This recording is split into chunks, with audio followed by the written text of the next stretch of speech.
Praise the lord. ఇప్పుడు ఉన్న generation కి కొంచెం కూడా సహనం ఉండదు కదండి. అసలు సహనం కలిగి ఉంటే గొప్ప గొప్ప ఆశీర్వాదాలు మరియు మేలు చూస్తారు. ఎలా అంటారా? ఇప్పుడు ఉదాహరణకి బైబిల్లో చూసుకున్నట్లయితే సహనానికి మరో పేరు యోబు.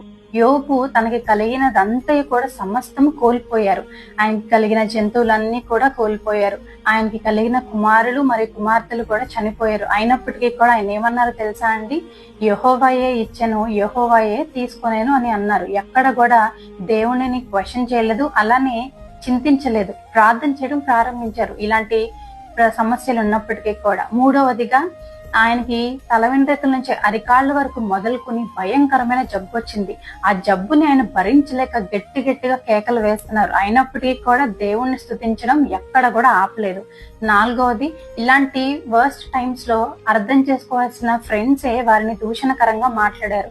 నువ్వేరో తప్పు చేసావు కాబట్టి యేసయ్య నీకు ఇలాంటి గొప్ప శ్రమని ఇచ్చారు, నువ్వు ఇప్పటికైనా పశ్చాత్తాపపడి ప్రార్థన చేయమని ఆయనకి అడగకుండానే ఉచిత సలహాలు ఇచ్చారు. అయినప్పటికీ కూడా వారి నిమిత్తం ఆయన ప్రార్థన చేశారు. ఒకవేళ మీరు కనుక ఇలాంటి సమస్యల్లో సహనం కలిగి ఉండకపోతే ఆశీర్వాదాలన్నీ కూడా కోల్పోతారు.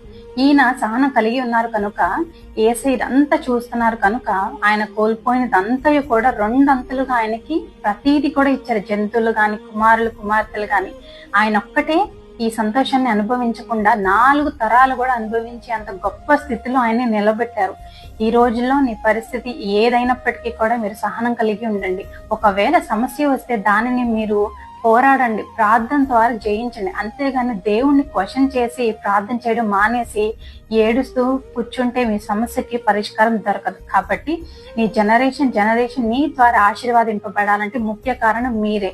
మీరు బాగా ఉండాలి, యేసయ్యతో మంచి రిలేషన్షిప్ ని మెయింటైన్ చేయాలి. మరి ముఖ్యంగా సహనం కలిగి ఉంటే కనుక గొప్ప గొప్ప మేలు మరియు ఆశీర్వాదాలు పొందుకుంటారు.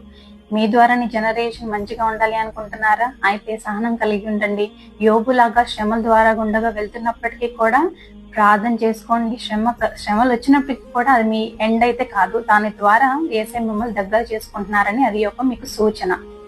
నమ్మిన వారైతే మీరు దేవుని సహాయం పొందండి మరియు సహనం కలిగి ఉండండి. God bless you all. Amen.